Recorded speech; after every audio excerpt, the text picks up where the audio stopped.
Today we are going to learn I Have a Dream. It is speech by Martin Luther King Jr.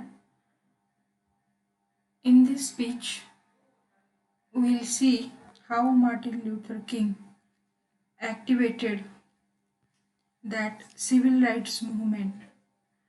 Martin Luther King Jr. Was born in 1929 and died in 1968. He was an African American minister, and as a civil rights activist, he played a key role in the civil rights movement from 1955 until his assassination in 1968. So, assassination means killing publicly. Through peaceful protest, he sought equality and human rights for African Americans. So, his way of working was peaceful protest, means fighting against. He sought equality, means he fought for equality and human rights for African American people, that is Negro people. He was largely responsible for such landmark legislation as the Civil Rights Act of 1964 and the Voting Rights Act of 1965. So his contribution in the history of America is significant. King won the Nobel Peace Prize on October 14, 1964, means before 4 years of his assassination. Nobel Peace Prize for combating, means fighting racial inequality through non-violence resistance. So his way was non-violent, like Mahatma Gandhi, and he fought against racial inequality. So due to that difference in America, discrimination in America due to the races, you find that racial inequality, and that is for this king combated. He was posthumously awarded the Presidential Medal of Freedom and the Congressional Gold Medal. So after his death, he was awarded with these two medals. Now see, I Have a Dream is a public speech given by Martin Luther King Jr. And the occasion was the March on Washington for Jobs and Freedom on August 28, 1963. It is one of the most famous speeches in the American history, or even you can see in the world history, in which King speaks about civil and economic rights, equality, and an end to racial discrimination in the United States. So it is a powerful message to the black people who have been struggling for their rights and freedom. The speech is of great significance in the sense that it led America to the civil rights movement. So I have a dream in that Martin Luther opens the speech by stating how happy he is to be with the marchers. He emphasizes that the march will be remembered as the greatest demonstration of freedom in the history of our nation. So, in the beginning itself, he expresses his gratitude as well as his happiness because public, or no, all those people, marchers, they were in big number with him, and they were going to march towards Washington for that, means that protest. So he emphasizes again that this march will be remembered in the history for what? For the greatest demonstration. Demonstration means pradarshan of freedom in the history of our nation. So it was about or for the freedom of Negro people, African American people. He then points out how Abraham Lincoln had signed the Emancipation Proclamation, a document that gave hope of a better future to many African Americans. So here he also explains about that how this proclamation by Abraham Lincoln was helpful for that means freedom of African Americans. So in this way, that even the proclamation or that emancipation of proclamation was helpful for the better future of American people. So in this, what is that African Americans means? The people who are Americans, but from Africa they came there, or these people are Negro people, and we find that in America had suffered due to this type of differentiation, black and white. Black people means these people who are African Americans, Negro people. So in that way, there is that racial difference. Two races are there, Negro and that white people, white Americans. So in that there is that discrimination made. So in this way, Martin Luther King devoted his life for this movement of civil rights, नागरी हक्क ज्याला civil rights नागरी हक्क मिळवण्यासाठी कुणासाठी ह्या सगळ्या African अमेरिकन्ससाठी. So this is how that opening of the dream is you can find of this Martin Luther King. So what is the dream? The dream is freedom of these African Americans, and Martin Luther King is talking about this dream of freedom. So I have a dream. Now you can say what is there in it. It is all about his dream, and it is the dream of actually a good man who wanted to have that freedom for African Americans. So he calls that proclamation as a joyous daybreak to end the long night of captivity. So in the beginning itself, he explained all that is there in proclamation. What was there in that proclamation means Jahirnama, means actually that was due to that Abraham Lincoln. So he talked about that. He said that in that proclamation there is one hope that all these Negro people will be relieved from that captivity or slavery, and there will be joyous daybreak at the end of that long night, he said. But King reminds us that 100 years later, black people in America are not truly free, as their life is.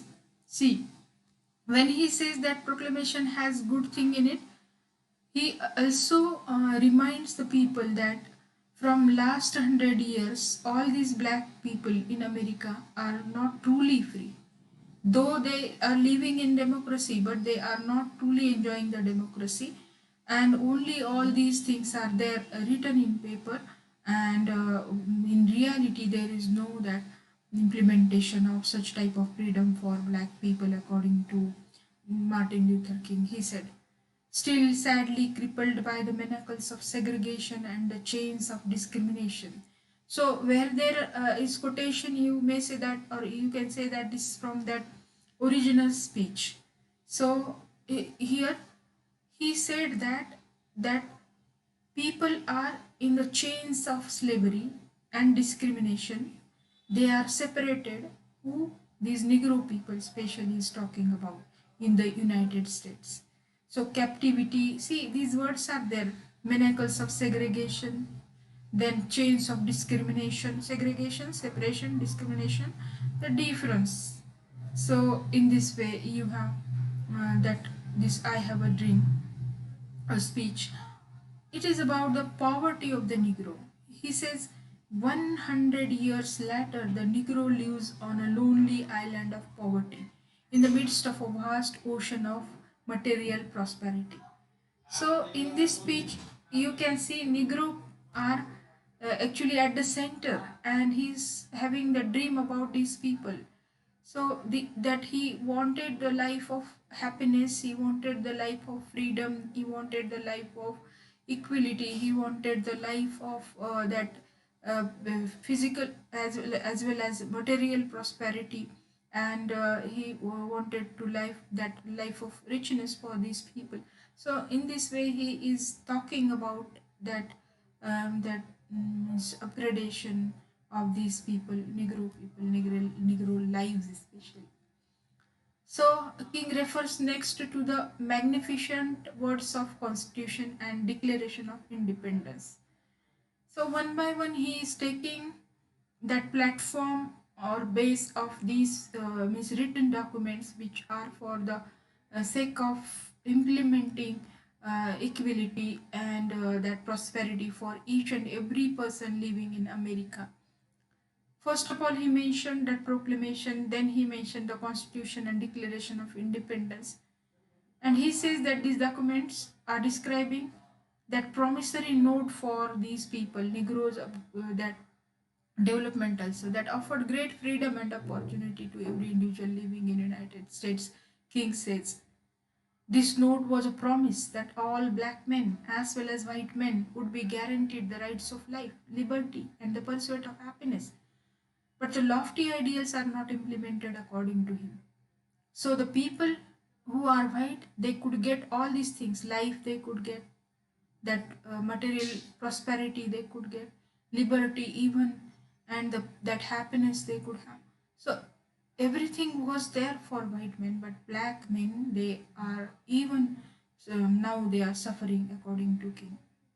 In king's words, instead of honoring this sacred obligation, America has given the negro a bad check. So this metaphor is very useful, or that is there used by this king. He says that this bad check, to describe how there is still racial discrimination or injustice and inequality between whites and blacks. So this is the major issue he has been handling throughout his this speech, I Have a Dream. But he is hopeful when he says that the Bank of Justice is not bankrupt and assures that still it has money in it and there is a debt to be paid to black Americans. So this is how that very figurative language, very impressive and influential language is used by this Martin Luther King in his speech. So I Have a Dream King states that now is the time to make real the promises of democracy. Now is the time to rise from the dark and desolate valley of segregation to the sunlit path of racial justice. Now is the time to lift our nation from the quicksands of racial injustice to the solid rock of brotherhood. Now is the time to make justice a reality for all of God's children. So here that king states how he wanted change, and he says that this is the appropriate time, and for this we are marching towards Washington. And he is addressing here to all those that people or the public in front of him, and in that way he wanted to tell everything that is there and that should be there. So this is how he wanted so many things for Negro people, that in whatever that is promised in democracy, and he wanted that it should be with right, means that prosperity.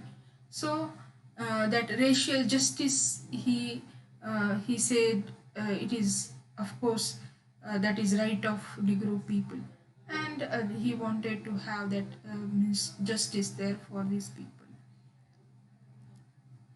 So the growing discontent among the African Americans will not appease until they are granted their citizenship rights.